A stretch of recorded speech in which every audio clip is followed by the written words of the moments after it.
काय रे रायबा, काय झालं? अगं आई, अगं काय नाही, मला एक भयानक सपान पडलं होतं. अरे येड्या, सपानच ते, खरं थोडीच असणार आहे. म्हणजे आ! हाय, अगं काय झालं तुला?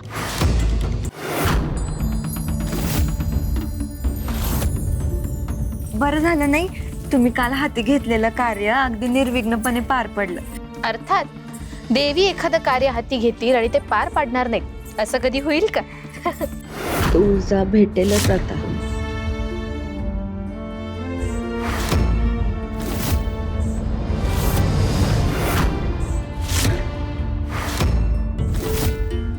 तुळजा, अगं ही कालपासनं तुझी वाट बघत होती बघ. तुला काहीतरी सांगायचंय हिला. हीच ती संधी. देवीच्या चरणी पडून तिच्या पायातील पैंजण मिळवलं की माझं कार्य सिद्ध. देवी आहे.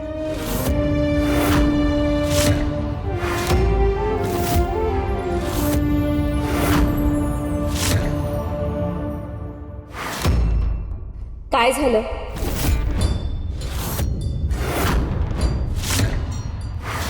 देवी आहे.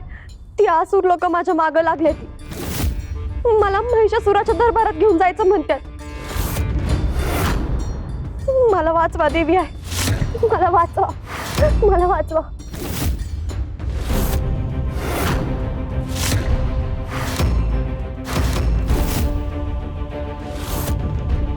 तू आमच्या आश्रयाला आलीस. तुला कोणाचीही भीती नाही. आई, तिला मुख्य महालात घेऊन जा. काही दिवस इथेच राहू दे. वय नंतर योग्य संरक्षणासह तिला घरी पोहोचू. आणि जर गरज पडली तर आम्ही स्वतः तिला सोडायला जाऊ. तुझ्यासोबत प्रवास झाला तर तुझ्या वापरात एखादी वस्तू मिळवणं कठीण जाणार नाही. मग आत्ताच जाऊया की देवी आहे. नको.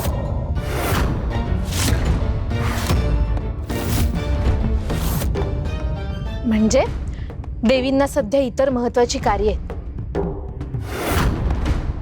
शिवाय तू सुद्धा थकली असशील. काही काळ विश्रांती घे, मग जाऊ. वय तसं पद्मा बोलतीये ते बी बरोबरच आहे. चल मी तुला तुझं दालन दाखवते. हा चल बिगी बिगी. येते.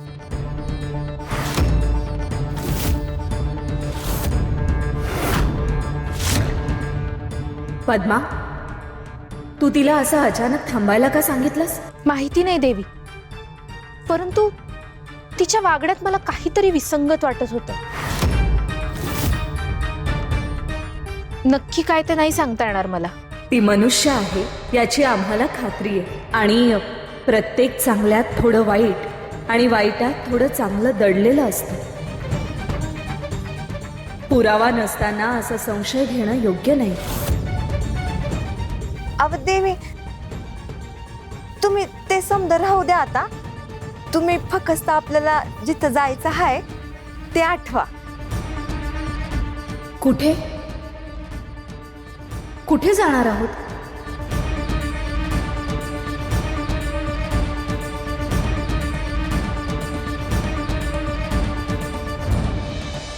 एवढेचे कार्यही तुला पूर्ण करता आले नाही.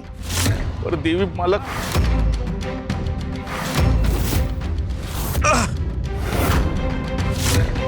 तुळजानी केवळ तुझा पराभव केला नाही तर तिने माझ्यावरही प्रहार केला आहे.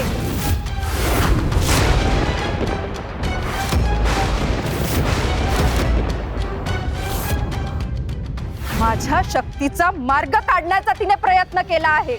असेच सुरू राहिले तर एक दिवस ती माझ्यापर्यंत पोहोचेल आणि त्या दिवशी माझं सत्य तिच्या समोर उघडं पडेल.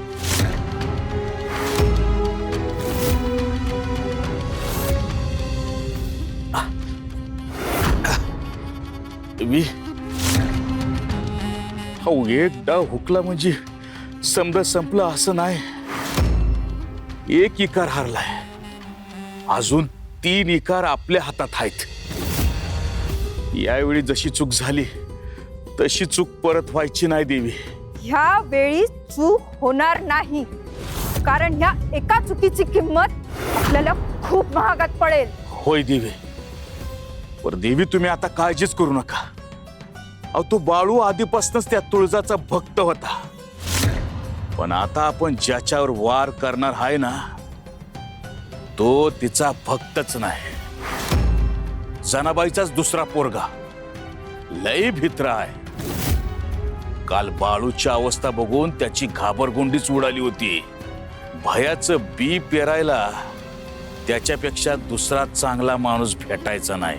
त्याच्या भावाच्या मदतीने हे कार्य पूर्ण होईल. ठीक आहे, परंतु लक्षात ठेव, यावेळी अपयशाला क्षमा नाही. होय देवी. देवी, अजून एक गोष्ट आहे. आता गावात राहायचं म्हणजे खर्च बी होतोय, आणि चमत्कार दाखवून गावकऱ्यांकडनं धन घ्यायचं म्हणजे संशय येईल. तेव्हा थोड्या मुद्रांची गरज होती.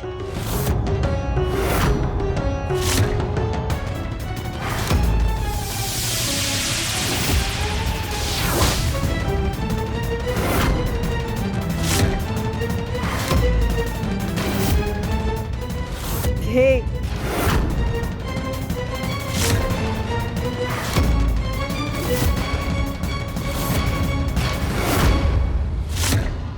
हा ब या या आसुरी मुद्रा आहे त्या. महिषासुराच्या राज्यात चालत्यात ह्या मुद्रा. देवी, देवी, या मुद्रा तुमच्याकडे कशा? तुमचा असुरांशी संबंध आहे? माझ्याविषयी प्रश्न विचारायचा तुला अधिकार नाही. तुला जे कार्य सोपवलंय तेवढंच कर. होय देवी. यावेळी वार चुकता कामा नये. भयाचाच विजय झाला पाहिजे.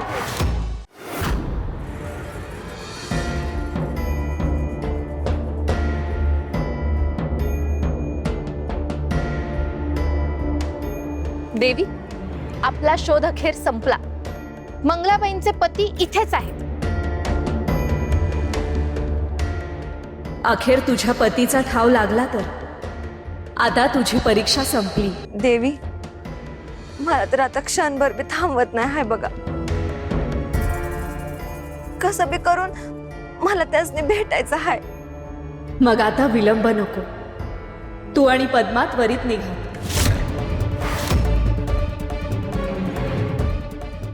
देवी, अहो, मी नाही त्यांच्यासोबत जाऊ शकणार. का? अहो, महालातील काही महत्वाची कार्य राहिली आहेत अजून. पद्मा, इतर कामं नंतरही करता येतील. देवी, ते माझी एक विनंती आहे. नाही म्हणजे इतका काळ निघून गेला, ते माझ्यावर रागवले असतील तर, म्हणून तुम्हीच चला ना माझ्यासोबत. हा. मंगलाबाई, विरहानंतरचा राग फार काळ टिकत नाही. पद्मा त्यांची समजूत काढेल. मी? देवी, अहो, मला कुठे वैवाहिक जीवनाचा अनुभव आहे. त्यामुळे पती पत्नी मधील दुरावा कसा मिटवायचा हे माझ्याहून अधिक तुम्ही सांगू शकाल ना.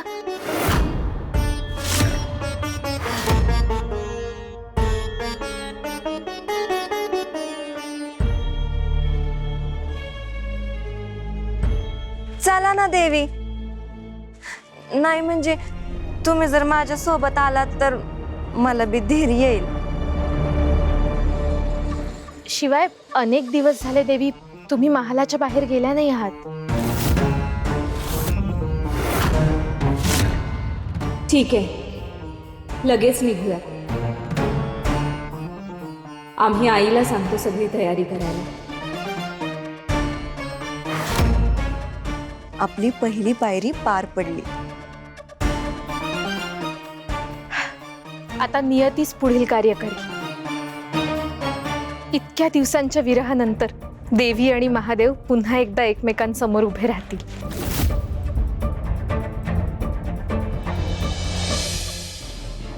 बघा बाबा, रात्रभर जप केला म्या, त्या जडीबुटीचा काढा दिला म्या, आणि ही समधी गावाला काय म्हणतात, त्या बाळूला तुळजाईनं वाचवलं म्हण.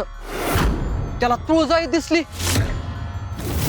बिक्या, अरे माणसाच्या मनात जे वसत ना तेच त्याला दिसत. अरे म्या तुझ्या भावासाठी काय कमी कष्ट घेतलं नाही.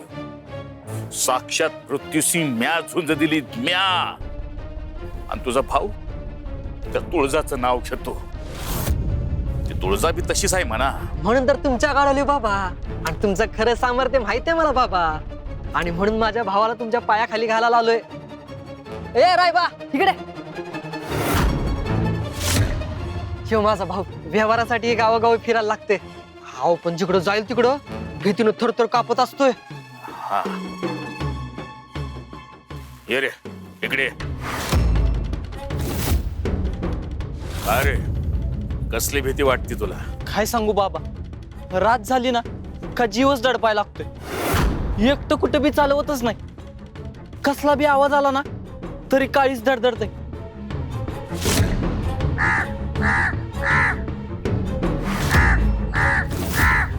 दादा दादा, अरे घाबरू नकोस, कावळा येतो. शुक शुक शुक. बघितलं, भीतीनं तुझा जीव आधीच धरलाय. पण आता काळजी करायची नाही. म्या आहे ना. तुला आता कशाची बी भीती वाटायची नाही.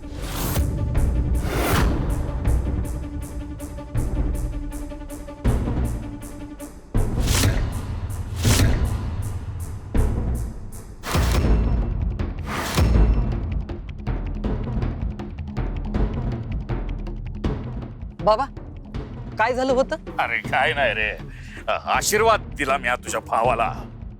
आता तुझ्या भावाला कसली बी बाधा व्हायची नाही. जा बिंदास जावा.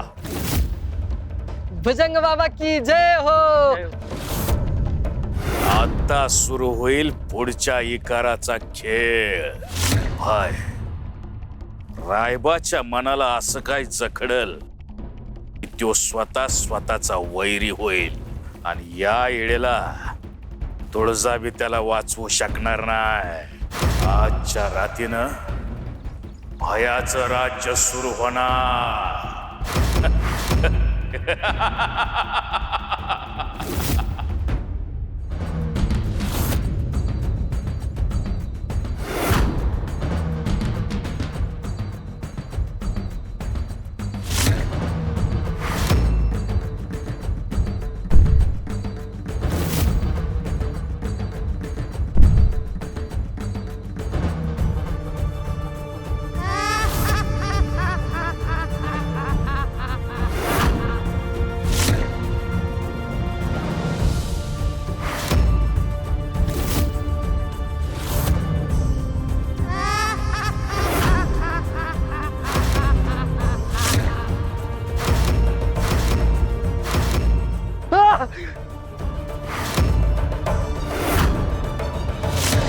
काय रे रायबा, काय झालं?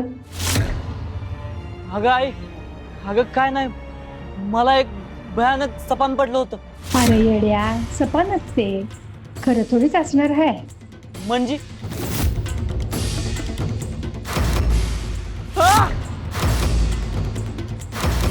हाय, अगं काय झालं तुला?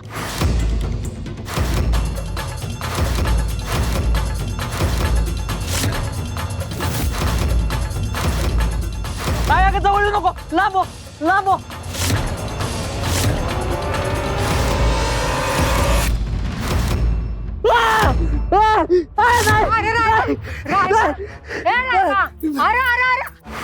काय झालं? काय एवढा घाबरा झालास? अरे रायबा, अरे बोल की, काय दिसलं तुला? भूत दादा, भूत. म्या भूत बघितलंय. चटकीन होती, माझ्याकडेच येत होती दादा. अरे येड्या, इथं भूतभीत काय नाही. हे बघ इथं आहे. आपण समधे आहोत. काय झालं रे माझ्या लेकरा? का असा जीव घाबरून घेतोयस? हा ग, मला बी काय कळना. हे काय होतंय माझ्या संग भास होताच. अरे ते भीती तेवढं मनात ना काढून टाक आता. अरे तुझ्या पाठीवर त्या भुजंगबाबांचा हात आहे. आता कसली बी चिंता नाही बघ. भुजंगाकडे नेलं तर त्याला? मला तो माणूस अजिबात बरा वाटत नाही. सासूबाई, तुम्ही उगाच संशय घेतायसा. बाळू भाऊजींना कोणी वाचवला? भुजंग बाबाच्या मंत्रानच ना? अहो वहिनी, आईचं मन सांगते ते तिनं बोलून दाखवलं. तिला जर तो माणूस आवडत नसेल तर उगाच त्याच्याकडे कशाला जायचं. बास करा आता. ही भांडायची येळ आहे काय? सासूबाई, जसं भाऊजींचा विश्वास भुजंगावर आहे तसा आपला तुळजाईवर आहे. आणि भाऊजी, आता महत्वाचं काय आहे? रायबा भाऊजीसनी बरं वाटायला पाहिजे. हालेच मी.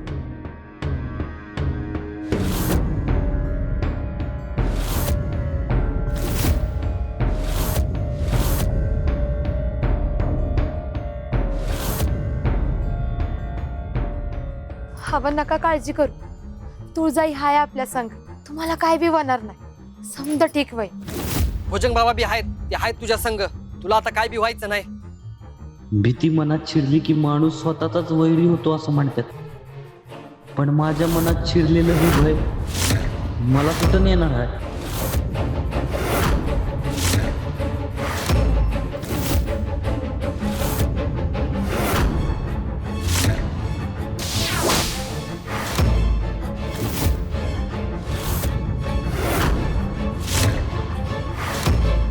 भीतीला पराभूत करायचं असेल तर ती मनात निर्माण करावी लागते.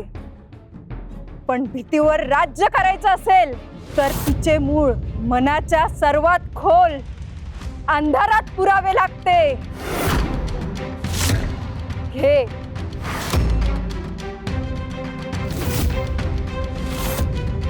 या घड्यात मी रायबाच्या भयाचे मूळ बंदिस्त केले. ही शक्ती त्याच्या शरीरात प्रवेश करताच त्याच्या मनावर भयाचे राज्य सुरू होईल. परंतु यावेळी आपण एकही चूक करणार नाही. ही शक्ती रायबाच्या आत सोडल्यावर तुला संकेत मिळतील. त्या संकेतानुसार हा घडा अशा ठिकाणी लपव जिथे कोणाचीही नजर पोहोचणार नाही. होय देवी. पण एक लक्षात ठेव, ज्या वेळी तुला याचे संकेत मिळतील त्याच वेळी रायबालाही त्या ठिकाणाचे संकेत मिळतील. परंतु त्याच्या मनातील भय त्याला सत्य पाहू देणार नाही. तो जितका प्रयत्न करेल तितकाच त्या अंधारात खोल बुडत जाईल. जोपर्यंत हा घडा नष्ट होत नाही तोपर्यंत रायबाची भीती त्याला कधीच सोडणार नाही. आणि तुळजाही त्याला या भयातून मुक्त करू शकणार नाही.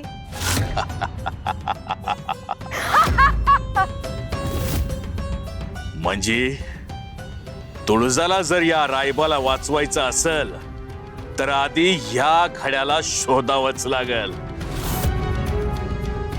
अंतवर आपल्या भयानं त्याला आतून पोखरून टाकून संपवलं बी असल. आता एक घाव आणि 2 तुकडं.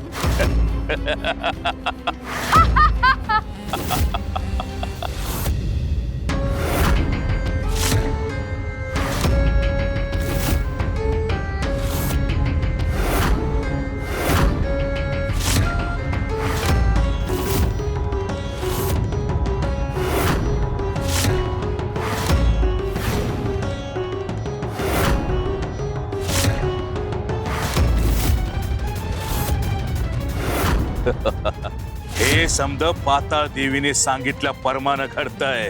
रायबाच्या स्वप्नात बी हीच हीर आणि मला बी हीच हीर दिसली. म्हणजे हीच ती जागा. आता ह्यो घडा या हिरीत काढला की रायबाची भीती कधीच संपणार नाही. आता बघू तुळजा रायबाला कशी वाचवते ते.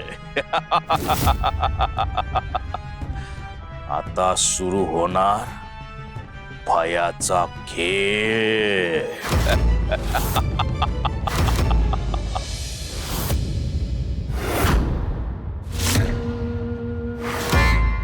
देवी कुठे गेली? काल रात्री जाणवणारे ते दिव्य तेज आज पूर्ण नाहीसे झाले आहे.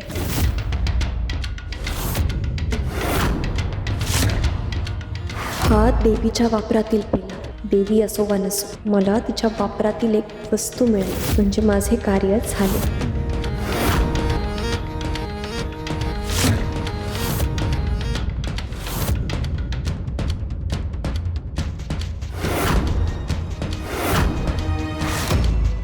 अर्धे पाणी म्हणजे देवीने याच पेल्यातून पाणी प्राशन केले आहे.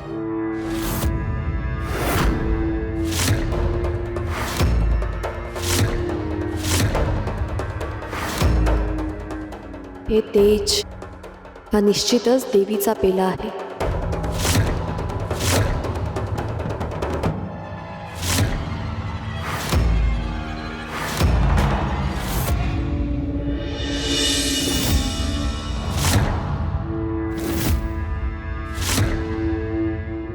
हे काय करतीस तू? काय नाही, ते आवरत होते. बरंच झालं. नाही, तेवढंच माझं काम हलकं झालं ना. फक्त तो पेला देवींचा आहे. दे.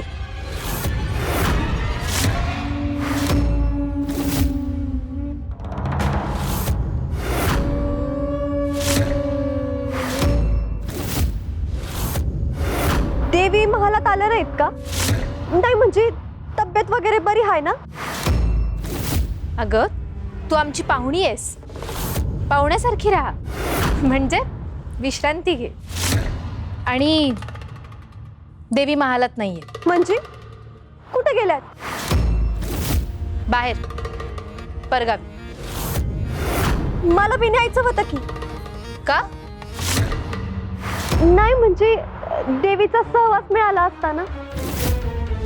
अगं, तुळजा कामासाठी बाहेर गेली आहे आणि रस्ता लई अवघड आहे. आणि तुझ्या मागं असूर लागले म्हणतेस ना, मग तुला घेऊन जाऊन धोका कशाला पत्करायचा ना. तू राहा इथंच.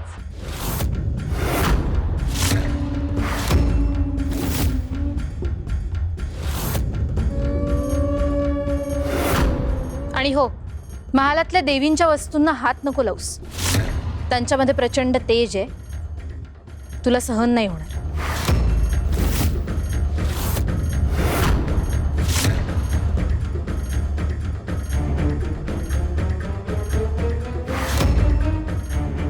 मला तर तेच हवे आहे. देवी नाही तरी हरकत नाही. तिच्या अनुपस्थितीत तिची एखादी वस्तू माझ्या हाती लागली की महिषासूर आणि शुक्राचार्यांचा डाव सुरू होईल. आता फक्त योग्य संधीची वाट पाहायची.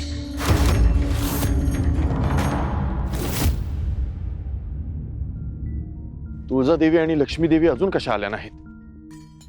देवींच्या कार्यामुळे आधीच इतका विलंब झाला आहे आणि आता हा आणखी विलंब.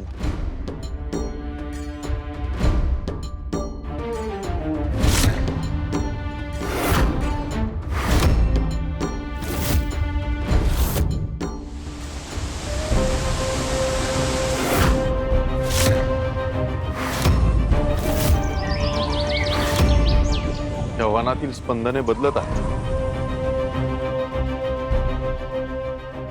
मला वाटतं देवी आता फार दूर नाही. अखेर तो क्षण आला.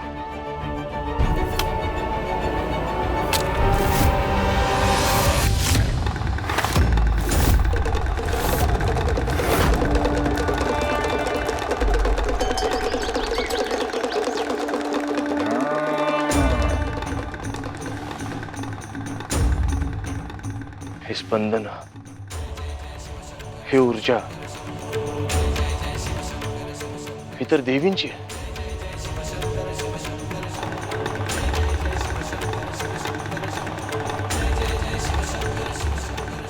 पण हे कसं शक्य आहे? देवी या वनात येऊच शकत नाहीत.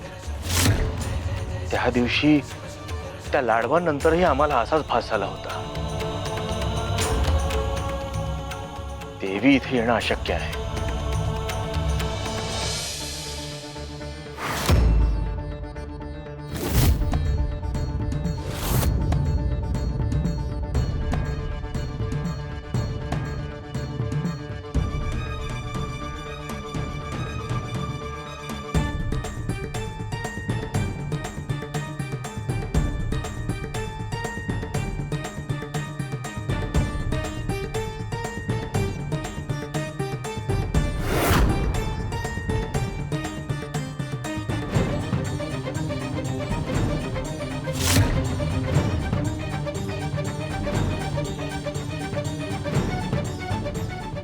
देवी, अहो बहुतेक पोहोचलो आपण. ते बघा, तिकडे तुम्हाला कुठे दिसतेय का?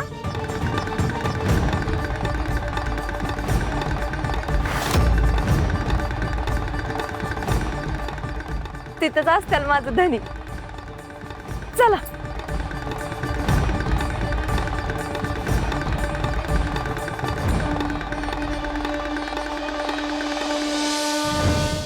काय झालं देवी? चला ना. आम्हाला अचानक काहीतरी जाणवतंय, अतिशय परिचित, अतिशय जवळचं. पण हे नेमकं काय आहे ते समजत नाहीये. अव देवी, मला बी तसंच होतंय. म्हणजे आता मी लई दिवसांनी माझ्या धनाला भेटणार आहे ना. जीव धडधड करतोय बघा. माझ्या मनात कितीतरी विचार येत आहेत बघा. भेटल्यावर ते काय बोलतील, कसं बघतील, रागवतील का जवळ घेतील, ह्या समद्या विचारांनी माझं बी मन भरून आलंय बघा. आश्चर्य आहे, आम्हालाही अशीच ओढ, अशीच अस्वस्थता जाणवतीये. पण का? अव देवी, तुम्ही देव असाल, पण काही गोष्टी देवासनी बी कळत नाहीत बघा. त्या फक्त मनाच्या गोष्टी असतात, त्या मनालाच समजतात. चला की आता, मला माझ्या धनाला भेटायची लई घाई लागली आहे.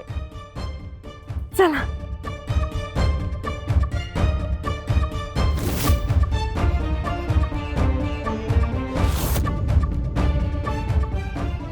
मंगला,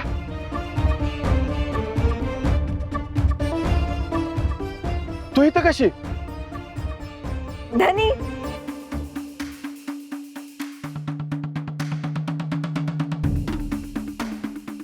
लय दिसानं दिसलीस. इथं भेटशील असं वाटलं नव्हतं. व्हय ना, मला बी असं वाटलं नव्हतं की आपली पुन्हा भेट होईल म्हणून.